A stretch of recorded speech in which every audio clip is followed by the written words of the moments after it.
Here we have a 1990 FASCO World's Fair ceiling fan, and it is actually from 1990, if you can believe it, because this fan looks like it came out of like 1982 or something. But anyways, I got this fan from Facebook Marketplace over by Muskegon, Michigan.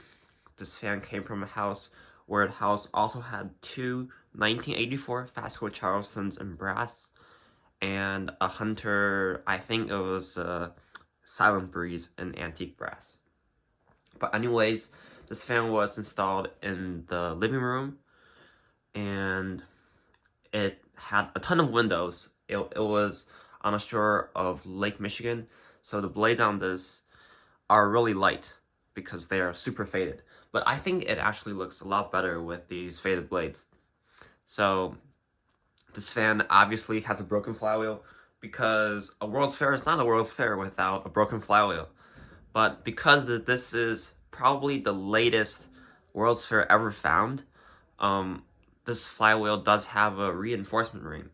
So basically, the flywheel cover is secured using two screws to the central hub, and there's no spokes on the fan right now. But the ring of blade brackets, it's secured by a reinforcement metal ring, and basically that's all that's holding this fan together right now. So it's quite wild. But anyways, let's start this fan on low speed on its very low system.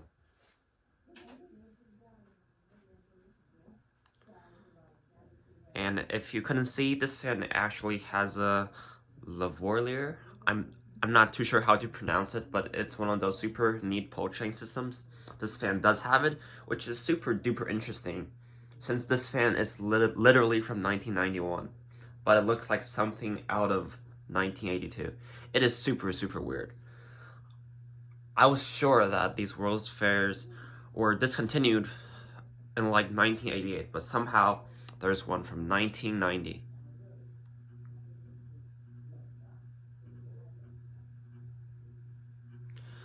This fan's missing two of the downrod securing screws, so that's why it's swaying a bit.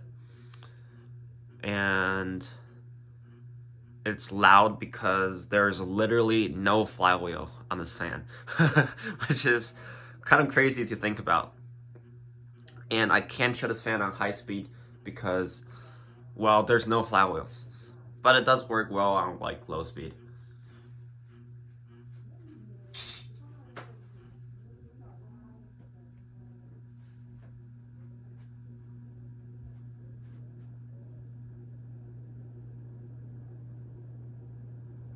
This is like a medium-ish speed.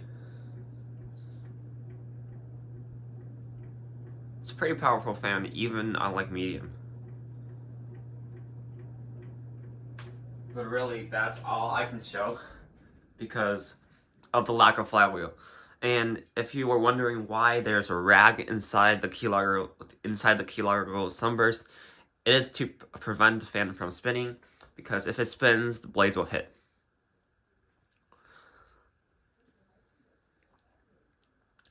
But yeah, it's a really neat fan. Very, very late.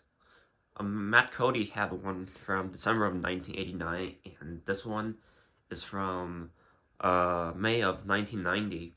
And what is interesting is that the two fans are 35 serial numbers apart.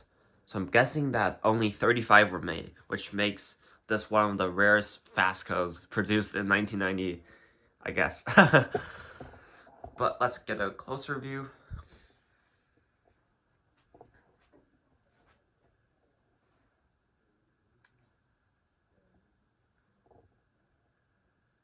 I've always thought that these fans were pretty ugly, so I'm not sure why everyone likes them, but it's cool anyway.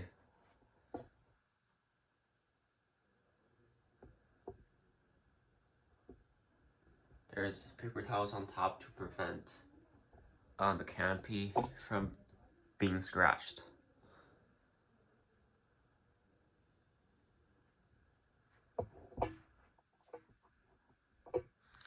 Let me see if I can show you the flywheel situation.